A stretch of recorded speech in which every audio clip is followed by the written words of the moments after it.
Everybody wants the wedding. Everybody loves the cake. Everybody loves the you may kiss the bride. But nobody talks about. Okay, hold up. Why are we, talking about this? We trying to save marriages, not bury them. Why are you starting with a funeral, babe? Because you can't be married if you're still with that single mind. The Bible says two become one. That's math. But two to become one, the one that was you, your way, your schedule, your money, your ego, it has to die. And a lot of y'all have reconstructed, brought back up your single life, and you trying to force that inside your marriage. Don't work like that. No, it don't. What's up, visionary? What's good? Welcome back to the channel. I'm Tanya, and I'm joined by my wonderful husband, Lamont. And we hope you're doing well as usual. As usual. Thank you for stopping by. If you're new here, go ahead and hit that subscribe button. If you've been here with us, thank you so much. Coming back. We always love to have you here. Yep. All right, so we start a new series, and this new series is called The Uncomfortable Covenant. The Uncomfortable Covenant. We ain't sugarcoating anything 2026. It ain't like we've been sugarcoating, but hey, we ain't sugarcoating nothing. And Lamont started off heavy, talking about death. Death. And it's necessary because the biggest enemy of our marriage isn't the devil, it's your mother-in-law.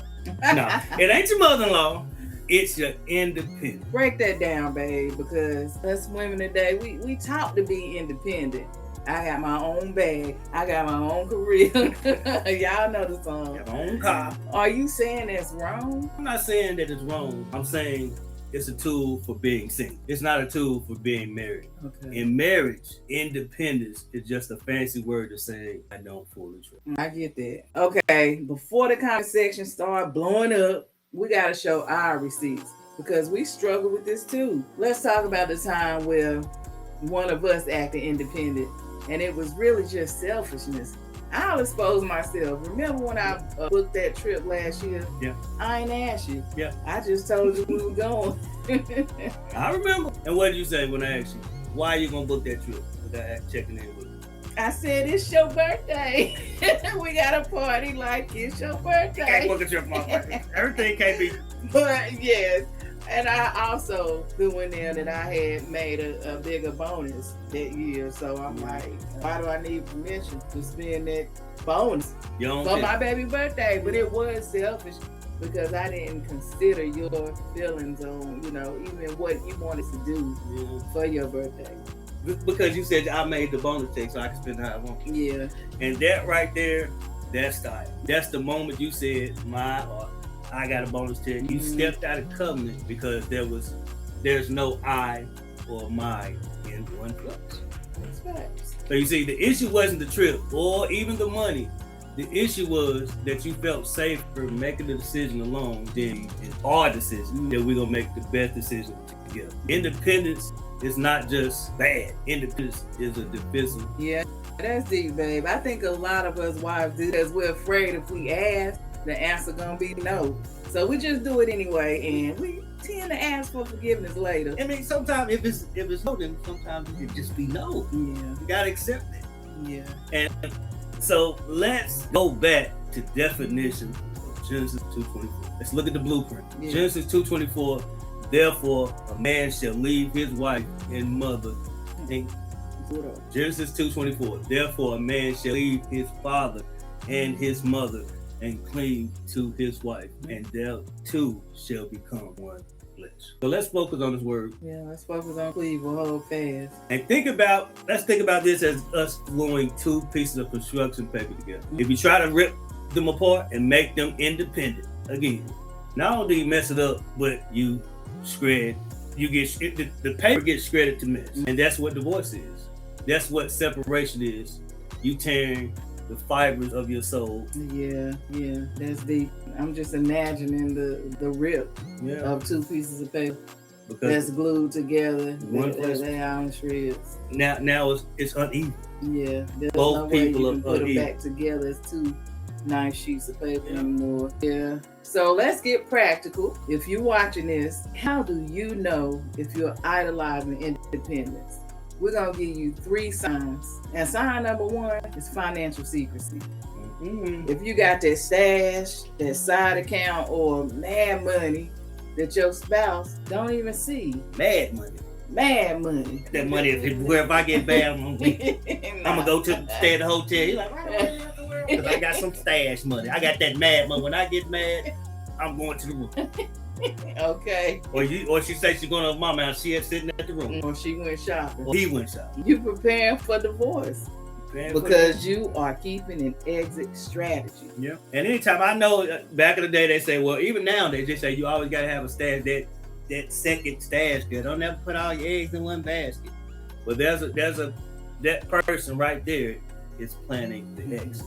Yeah. You must become one flesh, and your first one flesh, becoming one flesh, is with your financial situation. Yeah, I feel like the planning of that stash, that's you already beyond not beyond, that's before the marriage. Yeah. So if you come in with that single mindset, if you in a marriage where you got exit strategy money, or you got money that you might have to use later, then that was a wrong idea. So let's try to catch that in a dating. You know, if there's somebody that you feel like you're gonna have to keep some money for it, and don't get married. Because you come in there with that mindset. When you keep that financial separated, you come in there with that mindset. If it goes south, and more or less, you're not even gonna put in the work to make work. Depends on how big your financial stash is. Yeah. You're not even gonna put in the work to make the marriage work. Yeah. Because you got an extra strategy. Well, I got the money, I can leave.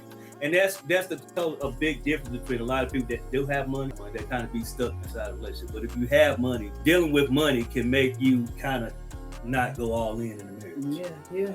The more money you got, the more you probably won't go all in the marriage.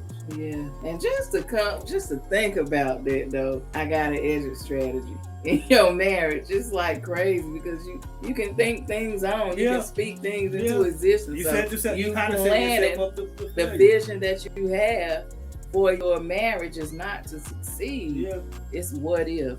Yeah. And if it do, I'm out. If things go south, if conflict get too unbearable, I'm out. Because that's really what's going to hurt the relationship. Yeah. Conflict. Can you stand the storm? Can you stand the rain? Next is that calendar control. If you make plans for the weekend without checking in, you're living like a roommate. I'm grown. I ain't gotta make no plan. Make your plan with you. Yeah. Or I done made all these plans and I ain't even make sure, it was okay with you. You might have had something planned for us over the weekend. So it's best if you to make that, to not be in that singleness mindset. To check on your partner, maybe you got something planned this weekend, because I was thinking about going out with it, you know what I'm saying? Yeah. So it's best to check in with your partner. They might not. So it's best to check in with your partner to make sure that y'all on the same page and there's nothing planned. So you don't begin living your life like roommates. Once you become married, you gotta not necessarily, you ain't gotta ask your partner, but you gotta check in, you gotta be on the same page with boys, like going places to live. That's just part. And some people call it the ball and the chain. Now you gotta check in, boy, you can't go nowhere. Yeah. No, it's just you being open and transparent with your partner, and you never know what's planned. And you want to leave it open in case somebody do want to plan something.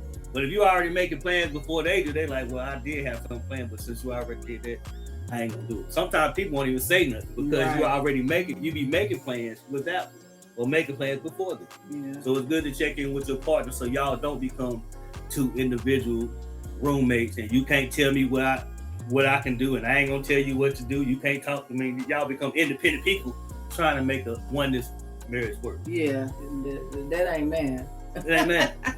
Math ain't math. All right, and 3 is emotional independence. When you hurting, who do you go to? Do you go to God and your spouse first? Or do you call up moms or your best friend? If your spouse is the last to know your pain, baby, you want one flesh. Yeah. Your spouse should be the first person you go to. And I know sometimes your spouse may be the source of your pain. So it's hard to go to them, but then you go to God. Yeah. Then you go to God. The worst thing you can do is go get some advice from somebody who can't give you good advice. Yeah, and those be the people with the most advice to give. Yeah, they be the one. And probably your mother, who's single. Might be your friends, who's single.